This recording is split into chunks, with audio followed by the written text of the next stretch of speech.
জার্মানিতে প্রতি বছর 2,88,000 অভিবাসী কর্মী লাগবে, না হলে দেশটির অর্থনীতিতে বড় ধরনের ধস নামতে পারে আগামী কয়েক দশকের মধ্যে, এমন একটি পরিসংখ্যান প্রকাশ করা হয়েছে। আর এই পরিসংখ্যান নিয়ে গবেষণা করেছে যে প্রতিষ্ঠানটি, সেটি হচ্ছে বার্টেসমান ফাউন্ডেশন। এই ফাউন্ডেশনটি 330 জন কর্মী রয়েছে সারা দুনিয়াব্যাপী, এমন একটি শক্তিশালী সংগঠন এটি।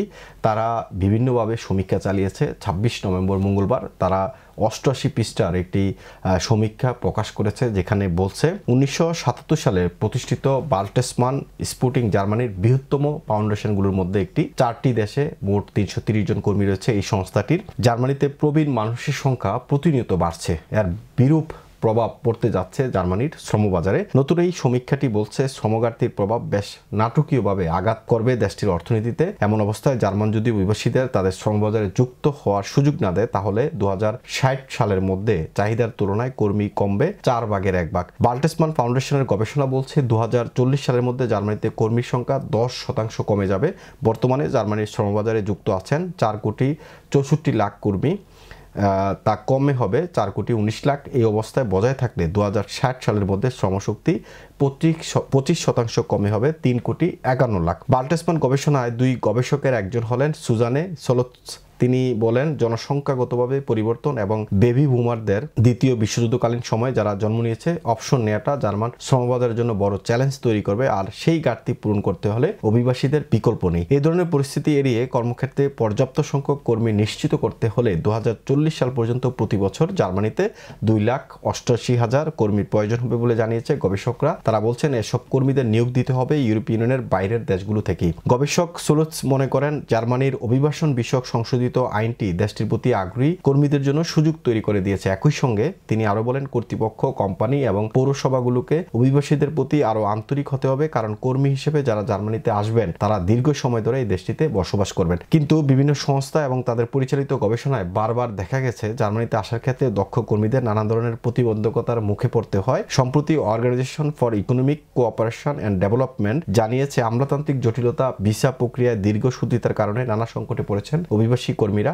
এর সঙ্গে সংস্থাটি আরো উল্লেখ করেছেন, জার্মানিতে বাসস্থানের অভাব এবং শিশুদের যত্নার্থীর পর্যাপ্ত ব্যবস্থা না থাকা এবং সমাজে অন্তর্ভুক্তির ক্ষেত্রে বাধার কারণে অনেক বিদেশি কর্মী আগ্রহ হারাচ্ছেন। ইউরোপীয় ইউনিয়নের বাইরের দক্ষ কর্মীদের আকৃষ্ট করতে অভিবাসন আইনের কিছু ধারায় পরিবর্তন আনা হয়েছে, যা এই বছরের মার্চে কার্যকর হয়েছে। চলতি বছরের প্রথম 6 মাসে 80,000-এর বেশি কর্মসংস্থান ভিসা ইস্যু করেছে জার্মানি। সমীক্ষা বলছে, অভিবাসনের সুযোগ তৈরি করা না হলে 2040 সাল নাগাদ জার্মানির 16টি কেন্দ্রীয় রাজ্যের মধ্যে কয়েকটির অবস্থা খুবই শোচনীয় হতে পারে। পূর্বে জার্মান রাজ্য টুরিঙ্গিয়া এবং জার্লান্ডে শ্রমশক্তি 10% বেশি কমবে, আর হামবুর্গ, বার্লিন এবং ব্রান্ডেনবুর্গে শ্রমবাজার পড়বে বিরূপ প্রভাব। সমীক্ষা আরো বলা হয়েছে, বাডেন, বুটেমবার্গ, বাভারিয়া, হেসে, বার্লিন এবং হামবুর্গ রাজ্যে বিপুল সংখ্যক কর্মীর প্রয়োজন দেখা দেবে। অন্য একটি সমীক্ষা বলছে, জার্মানিতে অবস্থানরত অভিবাসীদের শ্রমবাজারে যুক্ত করার বিষয়টিকে গুরুত্ব দিয়ে ভাবা উচিত। এই বছরের শুরুতে জার্মানির ফেডারেল ইনস্টিটিউট ফর পপুলেশন রিসার্চের সমীক্ষাতে দেখা গেছে,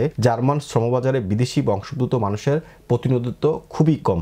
বিআইবি জানিয়েছে, জার্মানিতে থাকা অভিবাসী বা অভিবাসনের ইতিহাস রয়েছে এমন মানুষদের সম্ভাবনাকে কাজে লাগানো উচিত। এসব মানুষকে সমাজে এবং শ্রমবাজারে অন্তর্ভুক্ত করতে জার্মানির উচিত ভাষা শেখানো এবং বৃত্তিমূলক শিক্ষার সুযোগ করে দেওয়া। Federal institute for population research বলছে, জার্মানিতে অভিবাসনের অতীত ইতিহাস রয়েছে এমন মানুষের সংখ্যা 2,40,00,000, আর দেশটির মোট জনসংখ্যা 8,50,00,000, অর্থাৎ প্রতি 4 জনের অন্তত একজন মানুষের অভিবাসনের অতীত রয়েছে। তো সুতরাং এই যে সংবাদটি ইনফো মাইগ্রেন্টস এই সংবাদটি প্রকাশ করেছে, সংবাদে যে আলোচ্য বিষয় সেটি হচ্ছে অভিবাসী কর্মী ছাড়া কয়েক দশকের মধ্যে জার্মানিতে ধস নামবে অর্থনীতিতে, এমন একটি সংবাদ তারা প্রকাশ করেছে। এবং যে মূল পয়েন্ট সেটি হচ্ছে অভিবাসী কর্মী লাগবে, প্রতি বছর 2,88,000 লোক জার্মানিতে নিতে হবে। জার্মানি বর্তমান সময়ে যে অপরচুনিটি কার্ডের ব্যবস্থা করেছে, এই অপরচুনিটি কার্ডের মাধ্যমে চলতি বছরের মার্চ থেকে এই পর্যন্ত 80,000 কর্মী জার্মানিতে প্রবেশ করেছে এবং প্রতিনিয়ত এই সুযোগটা কিন্তু রয়েছে। আমাদের বাংলাদেশি যারা আছেন তারাও কিন্তু এই সুযোগটা গ্রহণ করতে পারেন। এমআইবি সংবাদ ও সংবাদ সংশ্লিষ্ট অনুষ্ঠান দেখতে ভিজিট করুন www.mibtelevision.tv ও facebook.com/mibtelevision.tv এবং সাবস্ক্রাইব করুন youtube.com/mibtelevision-এ। এমআইবি টেলিভিশন, সত্য খবর, সঠিক খবর।